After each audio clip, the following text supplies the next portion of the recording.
instruksi dari PBNU nomor 3975 tahun 2025 tentang instruksi PBNU untuk pengurus wilayah, pengurus cabang, dan Banom NU. Di antara instruksi itu ada hal-hal yang bagi sebagian masyarakat ini dianggap ada offset di sana. Bagi sebagian masyarakat, terutama terkait dengan penyebutan nama PWILS, di mana di sana dikatakan dalam beberapa poin, ada 5 poin semuanya, dalam 1-2 poin itu terkait dengan isu nasab. Di antaranya di poin keempat menyebut secara tegas nama Perjuangan Wali Songo Indonesia. Yang ingin saya katakan bahwa surat sebuah organisasi untuk kadernya itu adalah hal yang biasa dan itu wajar-wajar saja. Jadi jika PBNU sebagai sebuah organisasi kemudian membuat surat instruksi untuk kader-kadernya akan sebuah kegiatan atau akan sebuah sikap organisasi, itu adalah hal yang biasa yang harus kita hormati. Itu yang pertama. Yang kedua adalah bahwa PBNU dan PWILS secara hukum itu sama-sama organisasi yang berbadan hukum. Jadi PBNU mempunyai badan hukum tersendiri, PWILS pula memiliki badan hukum yang tersendiri, yang keduanya memiliki kekuatan hukum untuk diperlakukan yang sama di depan hukum Republik Indonesia ini. Kemudian keduanya harus sesama organisasi yang berbadan hukum, harus mempunyai apa namanya itu sebuah komitmen untuk saling menghormati dan saling menjaga. Yang selanjutnya tentang isi daripada instruksi PBNU yang dinilai oleh beberapa aktivis PWI ini ada sesuatu hal yang apa namanya bagi mereka itu menyedihkan, katakanlah demikian, yaitu ada beberapa kalimat ya, nanti yang saya catat. Instruksi ini adalah larangan kepada pengurus NU untuk tidak mentolerir sikap, perilaku, ucapan siapapun dari pihak manapun yang menyimpang dari nilai-nilai syariat, lebih-lebih dengan menyalahgunakan kemuliaan Rasulullah. Nah, dari poin ini PBNU sangat tepat sekali, sangat bijaksana menginstruksikan kepada para pengurus untuk tidak mentolerir sikap-sikap, ucapan-ucapan yang menyimpang dari nilai-nilai syariat, lebih-lebih menyalahgunakan kemurnian Rasulullah Muhammad SAW atau kemuliaan Rasulullah. Dan ini tentunya bagi kita telah mengetahui bahwa yang selama ini selalu membawa narasi-narasi tentang Rasulullah adalah dari klan Ba'alwi. Jadi sebenarnya PBNU di dalam hal ini yang paling dijadikan titik berat dari poin yang ketiga ini adalah klan Ba'alwi. Untuk kepada kader NU tidak mentolerir dari oknum-oknum Ba'lawi yang senantiasa membawa-bawa nama Rasulullah untuk kemudian digunakan kemanfaatannya untuk pribadi dan kelompok mereka, membawa-bawa nama Rasulullah, kemudian dengan membawa nama kemuliaan Rasulullah itu mereka mengambil manfaat dari sana. Jadi PBNU menginstruksikan kepada kader-kadernya di seluruh Indonesia untuk tidak mentolerir Ba'lawi yang senantiasa membawa-bawa nama mulia dari Rasulullah Muhammad SAW. Ya, jadi kalau yang saya pahami dari instruksi itu demikian.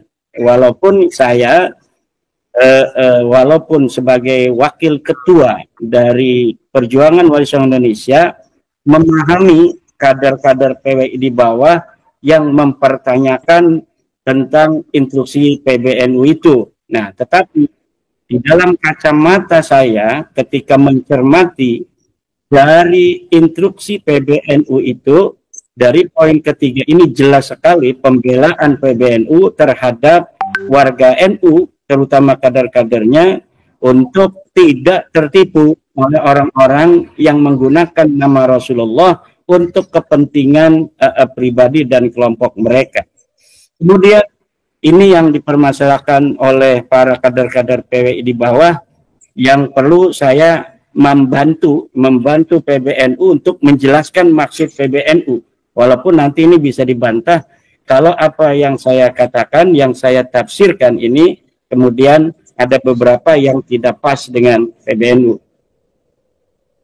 Di dalam poin 4 instruksi PBNU itu dikatakan setiap pengurus dan kader NU berkewajiban mencegah perpecahan, tafaruk, dan mendamaikan pertentangan,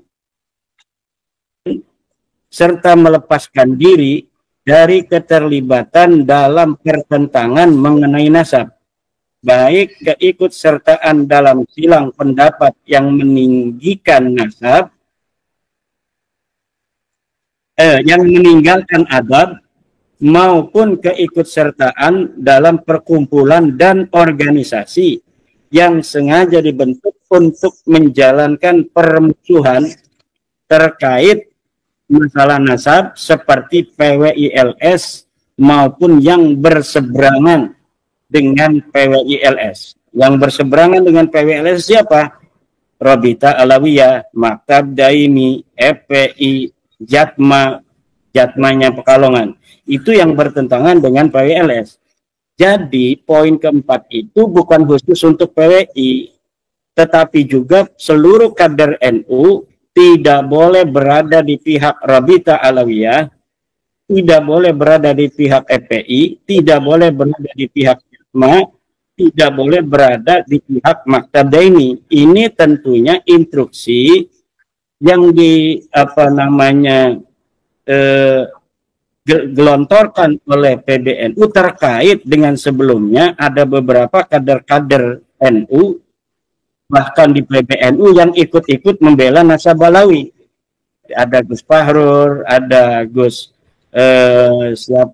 Nusron, ada Gus Faiz, ya kan, yang ikut serta di dalam perdebatan nasab ini. Nah, sekarang dengan adanya surat PBNU ini tidak boleh lagi ada kader-kader NU baik di tingkat pusat seperti nama-nama yang telah saya sebutkan maupun di tingkat wilayah dan tingkat kabupaten yang membela nasab Balawi. Jadi ikut serta di dalam kegiatan PWI juga itu diinstruksikan tidak boleh. Begitu pula ikut serta di dalam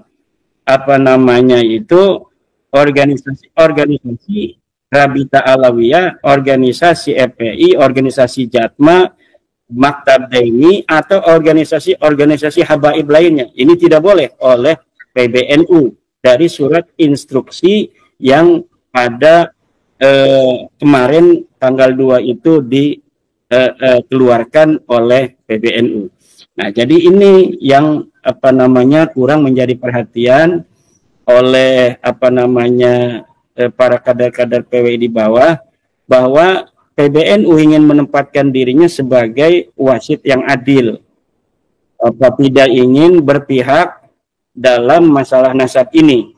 Dan ini dengan adanya instruksi PBNU ini menegaskan bahwa framing-framing atau sebuah pandangan-pandangan dari beberapa pihak yang menyatakan bahwa PBNU lebih memihak Ba'lawi ini terbantahkan oleh adanya instruksi PBNU ini, bahwa PBNU menempatkan dirinya tidak ikut campur di dalam mendukung atau menolak dari nasab Ba'lawi. Tetapi PBNU mempunyai kepentingan untuk mengislah datil bain itu agar tidak terjadi perpecahan di antara masyarakat. Nah, saya tidak tahu nanti langkah-langkah seperti apa konkretnya yang akan dilakukan PBNU untuk menerjemahkan agar tidak terjadi perpecahan itu.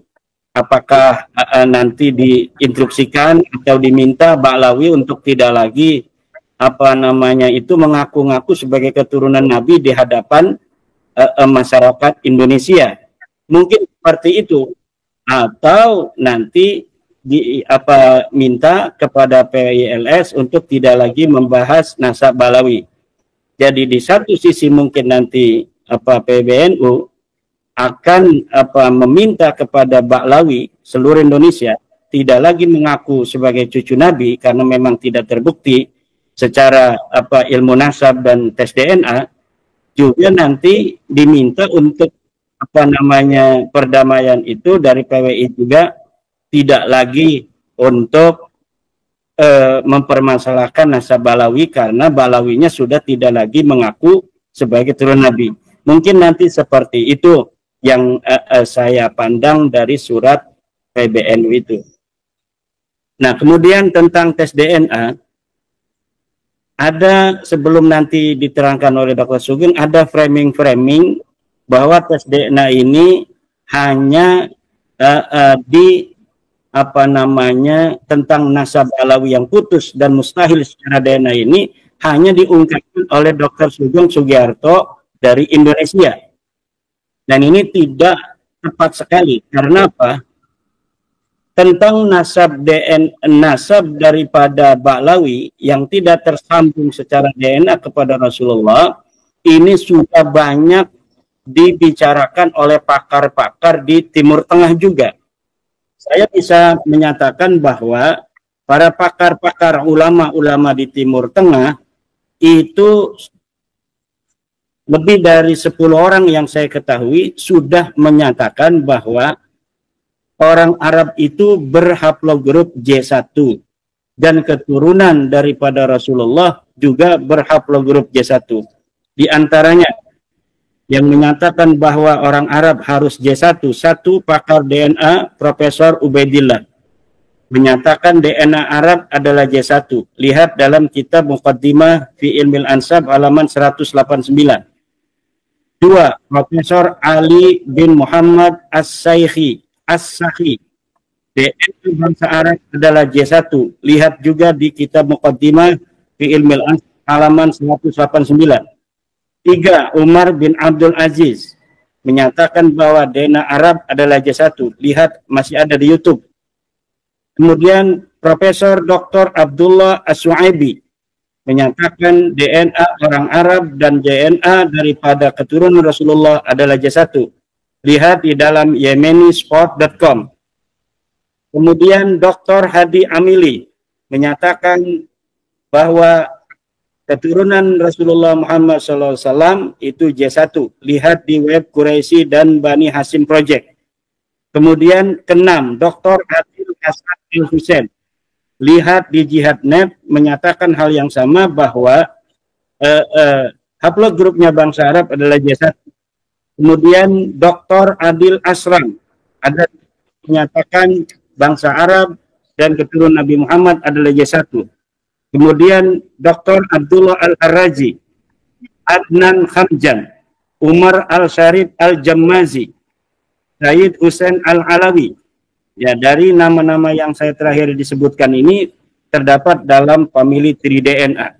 Ini ada 11 minimal yang saya baca dari artikel-artikel mereka menyatakan keturunan Nabi Muhammad, keturunan Arab itu berhaplogrup J1. Ini adalah ulama-ulama Timur Tengah, dan orang yang hari ini mengaku keturunan Nabi Muhammad sallallahu alaihi wasallam tapi haplogrupnya bukan berhaplogrup J1 seperti Ba'lawi yang berhaplogrup G, mustahil sebagai keturunan Nabi Muhammad SAW, dan orang yang mengakuinya masih mengakuinya bahwa mereka adalah keturunan Nabi Ba'lawi ini dengan ada hasil tes DNA yang menyatakan sama sekali mereka bukan keturunan dari bangsa Arab, maka menurut saya ini termasuk orang-orang yang menyakiti daripada Rasulullah Muhammad SAW.